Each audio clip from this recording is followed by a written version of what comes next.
Boa noite, já é noite aqui em Joinville e hoje estamos gravando o nosso segundo vídeo dessa nossa série maravilhosa, Os Caçadores da Arca.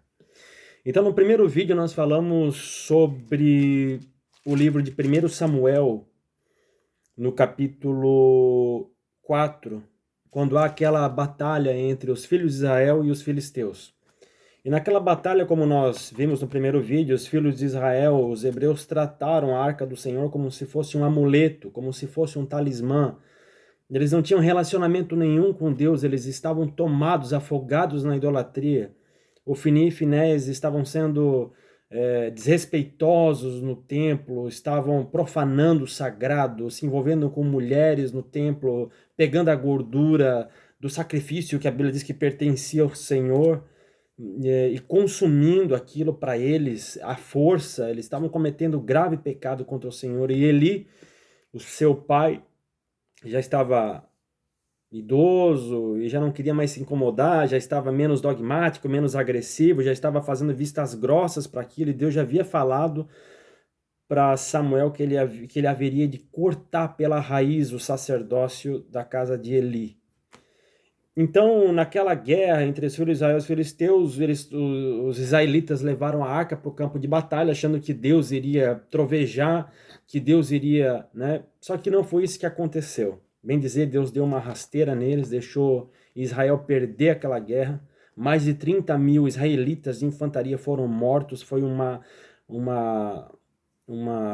batalha terrível, uma perda terrível, uma humilhação terrível para Israel. E a arca do Senhor foi tomada pelos filisteus. Ela foi levada de Siló para o campo de batalha e foi tomada pelos filisteus. Muito bem. Acontecido isso, a Bíblia diz que vieram trazer as notícias para Eli. Eli, quando ouviu, caiu, quebrou o pescoço, morreu, o que simboliza ali uma troca de governo, uma troca de posição, mas nós não vamos entrar nesse assunto agora. A esposa de Finéias, quando ouviu que a arca do Senhor havia sido tomada, caiu, entrou em trabalho de parto e deu à luz a um filho chamado Icabode. Foi-se, acabou a glória de Israel. Mas nesse segundo vídeo eu quero falar, nós queremos conversar um pouco sobre a fascinante história da arca do Senhor no meio dos filisteus. É incrível essa história. Está lá no livro de 1 Samuel, no capítulo 5 e 6. É incrível essa história. Eles pegaram a arca do Senhor como um espólio de guerra, tomaram a arca do Senhor e colocaram no templo de Dagon e Asdod. O templo de Dagon era uma criatura que era metade homem e metade peixe. E colocaram ali a arca do Senhor junto de Asdod. E a Bíblia diz que na madrugada eles se levantaram para oferecer sacrifícios a Asdod, alguma coisa que eles faziam. A Bíblia não entra em detalhes, mas a verdade é que Dagon está caído, com o rosto em terra, perante a arca do Senhor. Então eles levantam Dagon e colocam Dagon de novo ali, bonitinho, né? Eu não queria um Deus que eu tivesse que carregá-lo. Eu preciso de um Deus que ele me carregue. Então eles levantam Dagon, colocam o Dagon ali. E na próxima madrugada, no dia seguinte, acontece a mesma coisa. Mas dessa vez ainda está pior, algo diferente acontece. Dagon está com a cabeça cortada e seus braços cerrados, caído também. Então, os filisteus de Asdod começam a perceber que existe algo espiritual aí. Que existe uma guerra no mundo espiritual está se travando uma guerra, existe algo diferente. E a Bíblia diz que Deus feriu aquele povo, os filisteus de Asdod, com tumores, hemorroidas e também ratos começaram a aparecer nas plantações, em casa, e esses ratos transmitiam doenças. O povo, a verdade é que eles andavam muito doloridos. Eles andavam com as pernas abertas, foi uma situação humilhante para eles.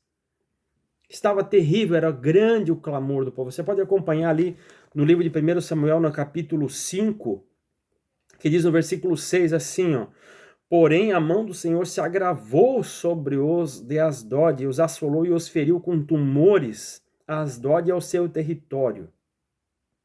Então a primeira coisa que eles disseram é o seguinte: a arca do Senhor não pode ficar aqui conosco. Vamos mandar a arca do Senhor para outro lugar. Então eles enviaram a arca do Senhor para Gate. E a Bíblia diz que aconteceu a mesma coisa em Gate.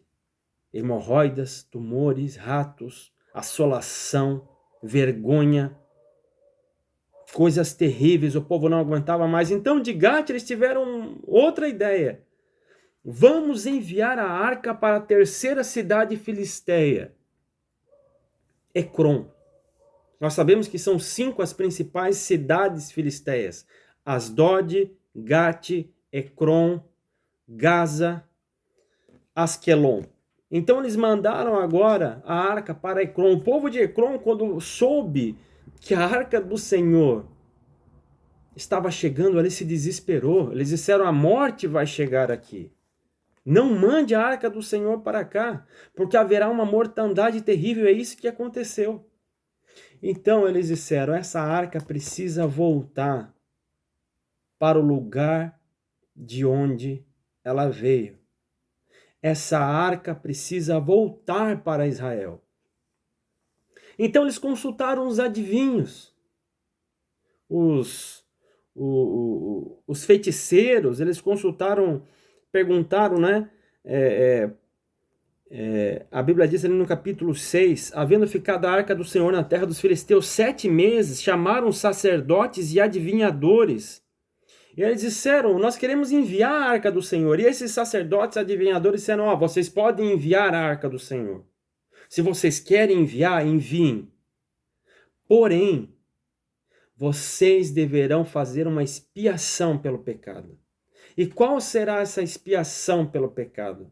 5 hemorroidas de ouro e 5 ratos de ouro, de acordo com as cidades. São 5 cidades, 5 príncipes, então é 5 de cada. E a Bíblia diz que eles não fizeram apenas isso. Eles pegaram a arca do Senhor e pegaram 2 vacas que não haviam sido recebido julgo ainda. Elas não estavam treinadas, eram, na linguagem campeira, eram 2 vacas chúcaras. E essas vacas foram separadas dos seus bezerros. Os bezerros foram guardados em casa e essas vacas foram separadas. Então, colocaram essas vacas amarradas na carroça, colocaram a arca do Senhor nesta carroça e do lado um cofre com 5 hemorroidas de ouro e 5 imagens das hemorroidas de ouro e 5 imagens dos ratos de ouro. Então eles disseram: o curso natural das coisas é que essas 2 vacas caminhem em direção aos seus bezerros. Porque ela é uma vaca que recém havia dado à luz a esses bezerros. Mas se ela inverter o curso natural e for em direção a Israel, a Bet-Semes, fizer um caminho completamente estranho, então nós saberemos que foi a mão do Senhor sobre nós. Mas se ela fizer um caminho natural dela, de animal, e for em direção aos seus filhos, aos seus bezerros, então foi obra do acaso, nós não temos com que nos preocupar. Então eles soltaram as vacas, e a Bíblia diz que elas não se desviaram nem para a direita e nem para a esquerda. E chegaram até Bet-Semes. Os filisteus caminhavam atrás, os príncipes, naquela situação, doloridos. Os 5 príncipes, né? Imagine 5 príncipes com tumores, hemorroidas, coisas desse jeito. E a Bíblia diz que a arca chegou exatamente onde deveria chegar, em Bet-Semes. Interessante que, se nós olharmos para parece até engraçado, 5 hemorroidas de ouro, imagens das hemorroidas de ouro dos ratos, mas essa oferta de pecado, ela simbolizava a humilhação. Eles tinham que se expor, eles tinham que dar uma oferta e expiar o pecado. Em outras palavras, os filisteus estavam dizendo: é culpa nossa, foi nós que trouxemos a praga para nós mesmos. E Deus concedeu libertação dessas coisas aos filisteus. Porque Deus reconhece a humildade mesmo no ímpio. Deus reconhece a humildade mesmo em quem não conhece a Deus. Às vezes, quem não conhece a Deus, às vezes a pessoa que não é cristã, é mais abençoada do que outros, sabe por quê? Porque se humilha. Você vê na Bíblia Acabe se humilhou e Deus diz, vou dar uma segunda chance para você, Acabe. Porque a Bíblia diz que Deus abate o soberbo, mas Deus dá graça aos humildes. Em toda a teologia deles, em toda a idolatria dos filisteus, em toda a falta de Deus, eles não... Mesmo assim, Deus decidiu ajudar os filisteus. Deus decidiu tirar dele essas hemorroidas, essas doenças, porque eles reconheceram, porque eles foram humildes. Eles reconheceram que eles tinham errado. Eles fizeram uma oferta de expiação pelo pecado. Uma outra coisa interessante é que Deus humilhou o deus Dagon. Eles fizeram essas imagens de 5 hemorroidas de ouro e 5 ratos de ouro. No capítulo 6, versículo 5 de 1 Samuel, os adivinhadores e os sacerdotes disseram, fazei imagens dos vossos tumores e imagens dos ratos que andam destruindo a terra e dai glória ao Deus de Israel. Houve um propósito aqui. Assim como houve um propósito das 10 pragas do Egito, para que todos os egípcios chegassem ao conhecimento de Deus. Assim como houve um propósito em Sadraque, Mesaque e Abednego serem lançados da fornalha ardente, para que o rei Nabucodonosor escrevesse aquele decreto dizendo não há Deus como Deus de Sadraque, Mesaque e Abednego. Todo mundo conhecido chegou ao conhecimento de Deus. E a mesma coisa aconteceu com Daniel nos tempos do rei Dário. Não há Deus como o Deus de Daniel, ele é sempre eterno, é sua glória de geração em geração. O próprio rei reconheceu e emitiu um decreto para que todos dessem glória ao Deus de Daniel, porque ele pode livrar dos leões. Há um propósito, houve um propósito. Assim como toda a terra prometida, Raabe já havia chegado, já havia obtido o conhecimento de Deus, o Deus que fez as maravilhas no Egito, que secou o rio Jordão. E a mesma coisa nós vemos aqui. Deus passeou no meio dos filisteus, não apenas para humilhar o Deus deles, o Deus Dagon, não apenas para envergonhá-los, mas para que eles entendessem e para que eles percebessem que só existe um só Deus, que é o Deus eterno, porque Deus é um Deus de amor. Ele não vai te condenar sem você ter o conhecimento de que Ele é Deus. Ele não vai te condenar sem você chegar ao pleno conhecimento e tiver provas irrefutáveis. E Ele está te mostrando que Ele é Deus, mas você não quer. Aí é outra história. Mas quando você não conhece, Deus vai cuidar para que você chegue a esse conhecimento. A Bíblia diz que no final das coisas, toda língua confessará que Jesus Cristo é o Senhor. Não quer dizer que vão se converter. Não necessariamente se converterão, mas terão que reconhecer, porque as provas serão infalíveis. As provas serão indizíveis. Terão que dar glória ao Deus eterno, gostando ou não, se convertendo ou não, aceitando ou não. A exemplo dos egípcios, a exemplo dos filisteus, dos babilônicos, do povo da terra prometida de Israel, que habitavam naquela terra prometida, tiveram que dar glória ao Deus eterno, ao verdadeiro Deus.